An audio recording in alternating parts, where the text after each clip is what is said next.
Shalom Bapak Ibu Saudara yang saya kasihi di dalam Tuhan.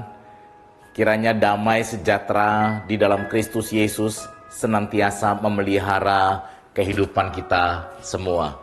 Bapak Ibu Saudara yang terkasih di dalam Tuhan, pagi ini saya ingin membagikan firman Tuhan yang boleh menguatkan setiap kita. Firman Tuhan saya ambil dari Kolose pasal yang kedua, ayatnya yang ke-6 dan yang ke-7. Kamu telah menerima Kristus Yesus Tuhan kita. Karena itu hendaklah hidupmu tetap di dalam Dia.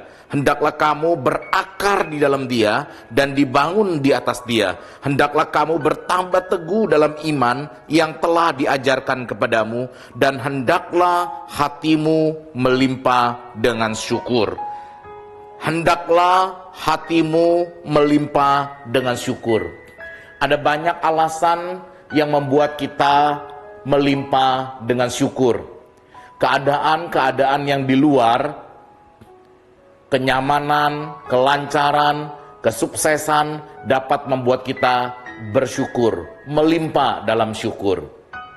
Bapak Ibu Saudara yang terkasih di dalam Tuhan, di tengah-tengah keadaan hari ini, di mana kita harus stay at home, di mana kita harus mendengar berita berjatuhannya korban COVID-19.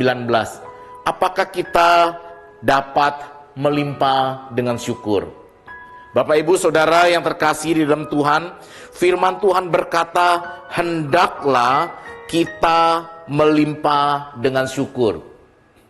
Ini bukan menjadi satu pilihan, tetapi ini menjadi satu perintah buat kita. Hendaklah kita melimpah dengan syukur. Yang menjadi pertanyaan adalah, apakah yang menjadi sumber yang membuat kita bisa melimpah dengan syukur? Ada orang-orang yang melimpah dengan syukur oleh karena keadaan yang di luar ataupun karena keadaan yang di dalam.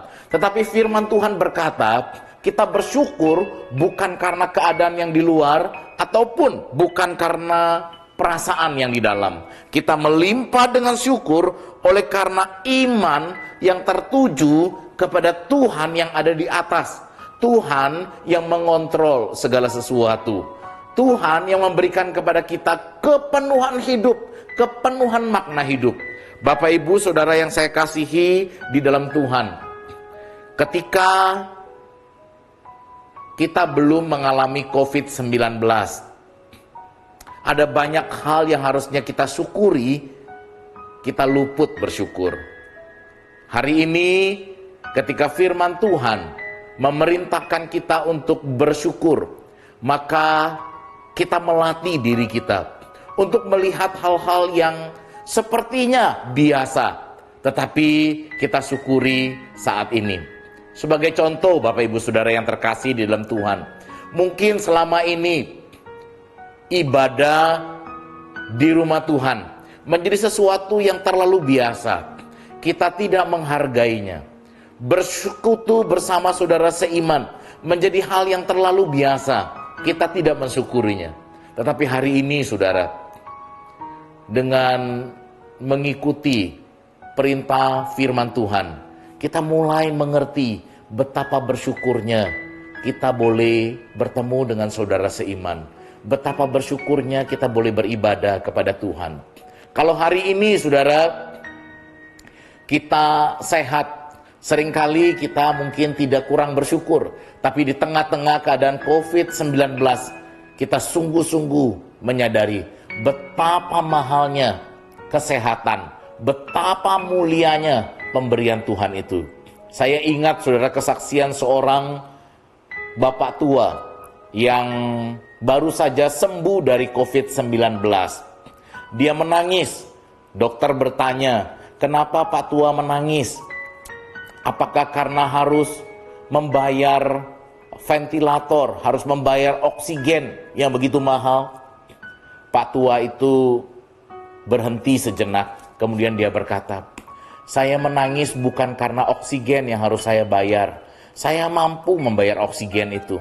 Tetapi saya menangis oleh karena selama ini saya tidak pernah bersyukur untuk oksigen yang Tuhan berikan secara gratis dalam hidup saya.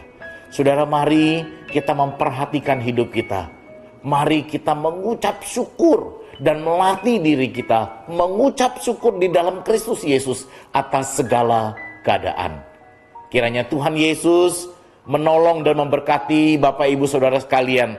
Di tengah-tengah kondisi stay at home, kita dimampukan melimpah dalam syukur kepada Tuhan. Tuhan Yesus memberkati kita semua.